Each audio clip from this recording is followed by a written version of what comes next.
大家好，这里是 Jeffrey Tech。iPhone 16系列开售后，市场差评多于好评，究其原因是 iPhone 16系列创新力不足，有挤牙膏嫌疑。最为重要的是 iPhone 16系列上市的当天，华为3折叠屏手机发布，这让 iPhone 16系列的热度一下子就被掩盖了，变成一款旧时代产品。那么真实的情况是这样的吗？答案是否定的。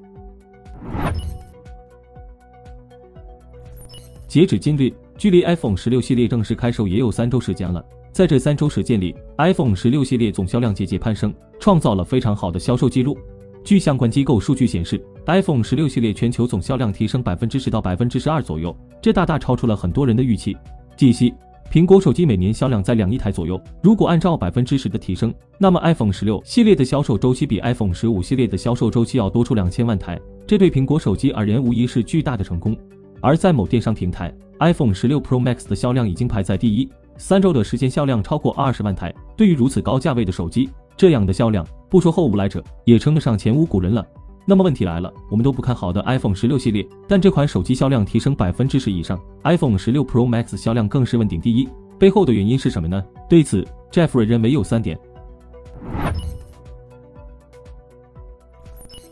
第一，虽然 iPhone 16系列创新力不足，但它依然是一款优秀的机型。和华为3折叠屏手机相比 ，iPhone 16系列显得有些平庸。但抛开所谓的3折屏设计 ，iPhone 16系列仍不失为一款优秀的机型。iPhone 16系列有最新款的 A18 Pro 芯片，这款芯片比华为最新款的709010领先6年以上，是当下性能最强的手机 SoC。并且 iPhone 16系列对比上一代 iPhone 15系列也有不少创新，比如4800万广角镜头、拍照按钮、更大的屏幕、内置 AI 功能、电池容量增大、充电功率有所提升。整体来看 ，iPhone 16系列仍是当下体验最好的智能手机，没有之一。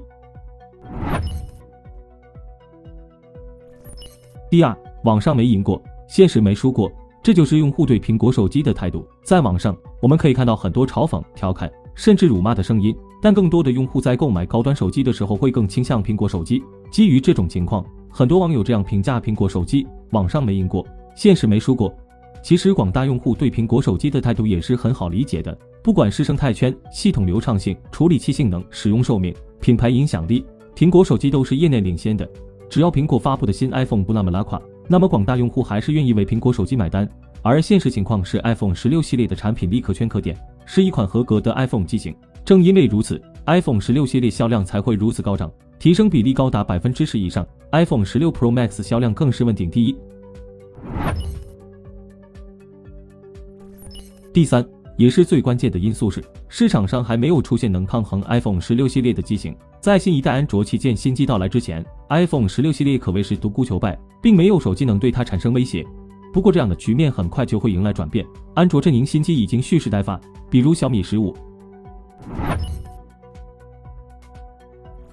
时间到了10月中旬，有关小米15系列新机的爆料越来越多的出现了。据博主数码闲聊站近日爆料，第一批骁龙8至尊版发布时间集中到10月的最后一周，发布即开售。同时该博主还标注了10月28、29和30日3个日期，相关推测认为是在暗示小米15系列新机会在此期间正式发布。此前卢伟冰曾透露，新机将基于小米澎湃 OS 2.0 系统和骁龙8至尊版处理器，带来人车加全生态的 AI 体验。结合日前曝光的小米15 Pro 渲染图片，新机将带来至少黑色、白色、银色3种经典颜色，预计还会有一款钛金属配色版本。同时，新机在延续现代机型外观设计的基础上做了一些改动，依旧搭载等深4曲面屏，后置矩形 Deco， 不过直角中框更宽了，且 LED 闪光灯被移动到相机岛之外。参考此前爆料，小米15标准版将采用 1.5K 直屏 ，Pro 版采用 2K 全等深微曲屏，二者都是中置挖孔屏形态，均搭载 8T LTPO 技术，支持1到120Hz 刷新率自适应调节。同时，相关推测认为小米15系列将会首发全新华星 C9 屏幕，带来更好的视觉体验。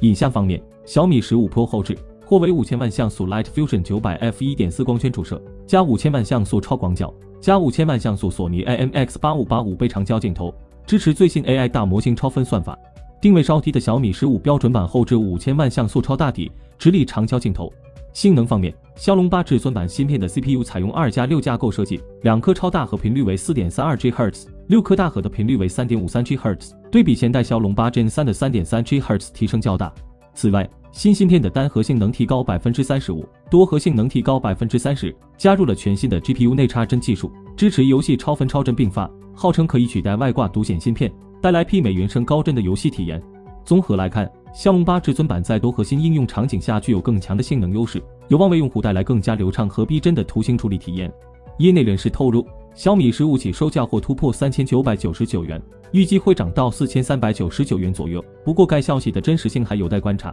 另外，近日联发科发布的天玑9400芯片，以其全新的第2代全大核架构和顶尖的性能，在发布会上大放异彩。作为天玑系列的旗舰芯片，天玑9400不仅在 CPU、GPU 等多个领域创下新高，还以超高的能效赢得了行业内外的广泛关注。在 NPU、GPU 等方面的多项测试中，天玑9400以领先优势斩获多个性能第一，尤其是在能效和游戏体验上的表现尤其出众，远超其他竞品，包括骁龙8 Gen 3和 A18 Pro。面对当前最强的3A 手游也能轻松应对，赢得了极高的市场期待。结合近期预热信息， vivo 将在10月14日推出全新 X200 系列旗舰手机，首发天玑9400芯片，